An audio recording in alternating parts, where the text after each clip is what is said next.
अपना शीश चढ़ा दो। अच्छा। श्री वज्रेश्वरी माता मंदिर, जिसे कांगड़ा देवी मंदिर के नाम से भी जाना जाता है, एक हिंदू मंदिर है जो भारत के हिमाचल प्रदेश में शहर कांगड़ा में स्थित दुर्गा का एक रूप वज्रेश्वरी देवी को समर्पित है। माता वज्रेश्वरी देवी मंदिर को नगरकोट की देवी या कांगड़ा देवी के नाम से भी जाना जाता है, इसलिए इस मंदिर को नगरकोट धाम भी कहा जाता है। वज्रेश्वरी देवी हिमाचल प्रदेश का सर्वाधिक भव्य मंदिर है। मंदिर के सुनहरे कलश के दर्शन दूर से ही होते हैं। वर्तमान में उत्तर भारत की 9 देवियों की यात्रा में मां कांगड़ा देवी शामिल है। पौराणिक कथाओं के अनुसार देवी सती के पिता द्वारा किए गए यज्ञ कुंड में उन्हें ना बुलाने पर उन्होंने अपना और भगवान शिव का अपमान समझा और उसी हवन कुंड में कूदकर अपने प्राण त्याग दिए थे। तब भगवान शंकर देवी सती के मृत शरीर को लेकर पूरे ब्रह्मांड के चक्कर लगा रहे थे।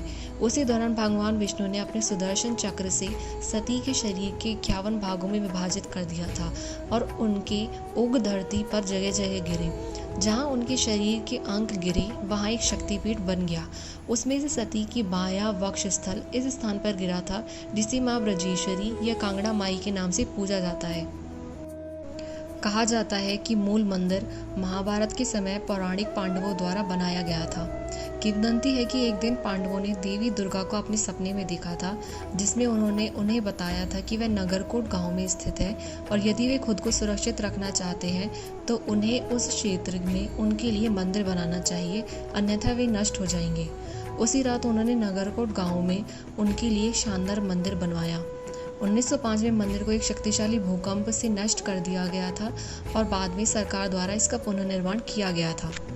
हिमाचल प्रदेश भारत के सुरम्य कांगड़ा घाटी में स्थित वज्रेश्वरी मंदिर सदियों की आस्था और भक्ति के लिए एक वसीयतनामा के रूप में खड़ा है।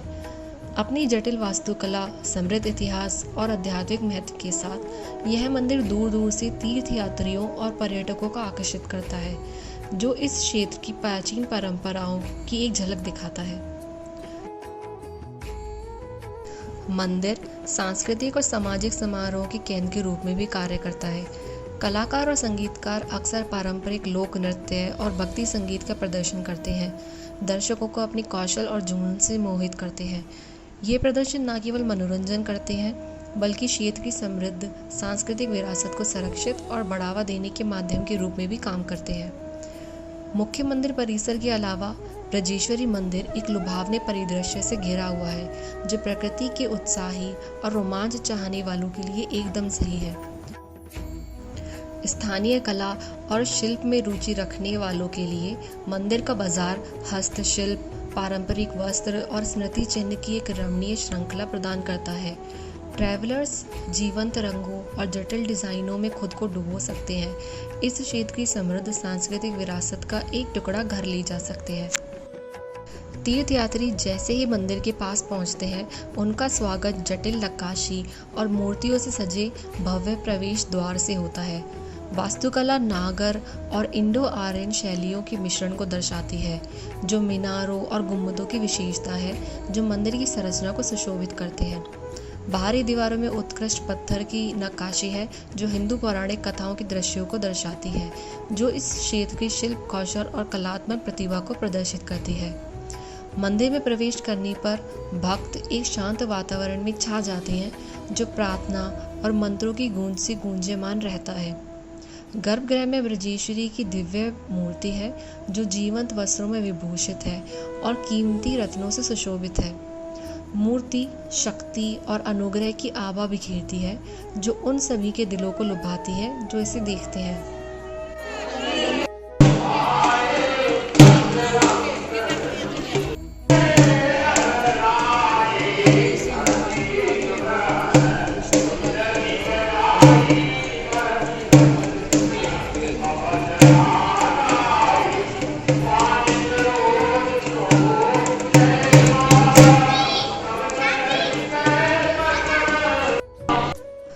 मंदिर परिसर में विभिन्न देवताओं को समर्पित कई अन्य मंदिर शामिल हैं, जो भक्तों को उनके सम्मान का भुगतान करने और कई दिव्य संस्थाओं से आशीर्वाद लेने का अवसर प्रदान करते हैं। ऐसा ही एक मंदिर भगवान कृष्ण को समर्पित है, जहाँ भक्त अपनी प्रार्थना करते हैं और जीवंत भजन में भाग लेते हैं। साल भर में मंदिर कई त्योहारों का आयोजन करता है, जो देश के कोने कोने से तीर्थयात्रियों को आकर्षित करते हैं। 9 रातों तक चलने वाली नवरात्रि उत्सव देवी दुर्गा की पूजा के लिए समर्पित एक भव्य उत्सव है। मंदिर एक जीवंत माहौल के साथ जीवित हो जाता है, क्योंकि भक्त विस्तृत अनुष्ठानों, संगीत प्रदर्शन और सांस्कृतिक कार्यक्रमों में भाग लेते हैं। एक अन्य प्रमुख त्योहार श्रावण अष्टमी है, जहां भक्त उपवास करते हैं और देवी का आशीर्वाद पाने के लिए प्रार्थना करते हैं। मंदिर में भैरव का एक छोटा मंदिर भी है। मुख्य मंदिर के सामने ध्यानु भगत की मूर्ति भी मौजूद है। उसने अकबर के समय देवी को अपना सिर चढ़ाया था।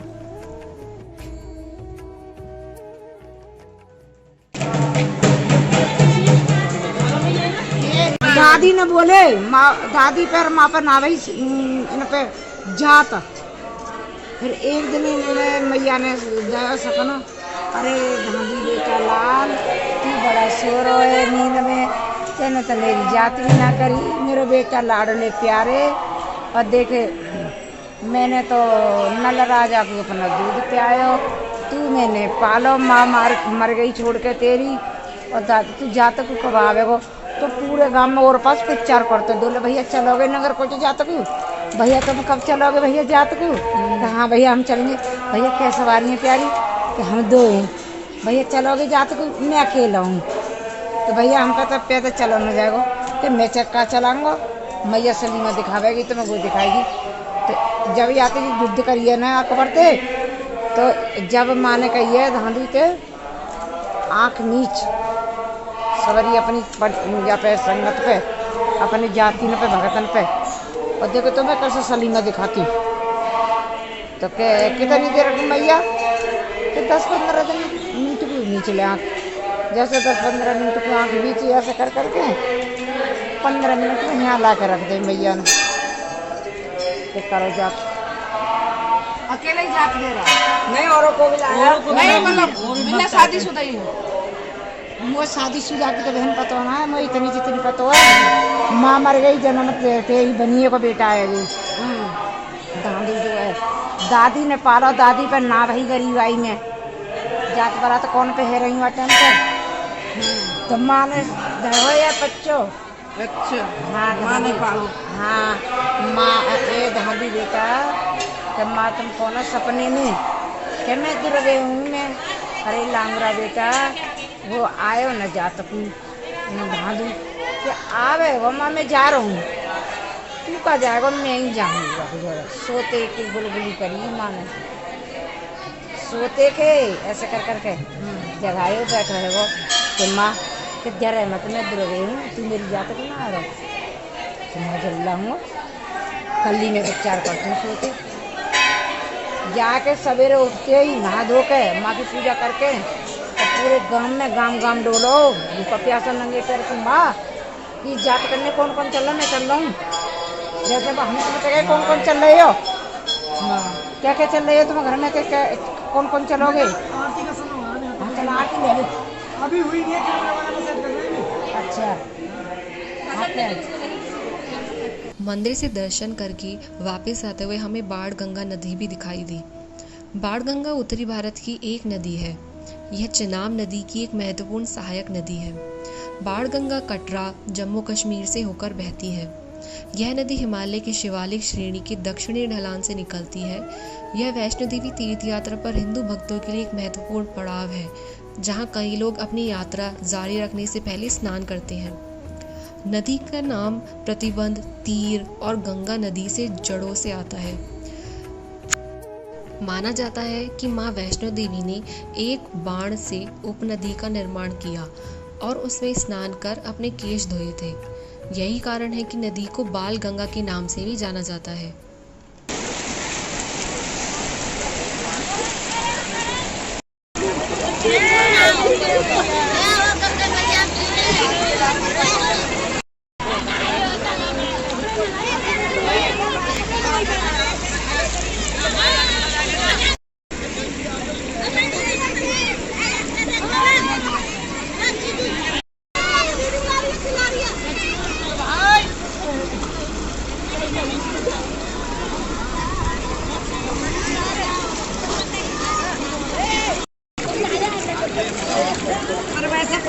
पता नहीं है।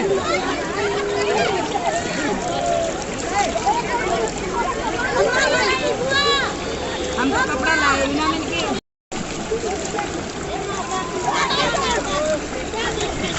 अरे मैं कपड़े ना बदलूंगी माँ।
हमको बताएंगे क्या क्या ला देंगे।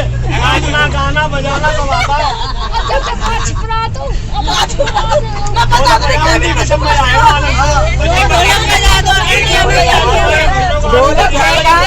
अरे ढोलक उधर ही होगी। अरे ढोलक वहीं होगी कि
मैं तो दौड़ चलो जाती, ख्याल अब चीज लग रही है।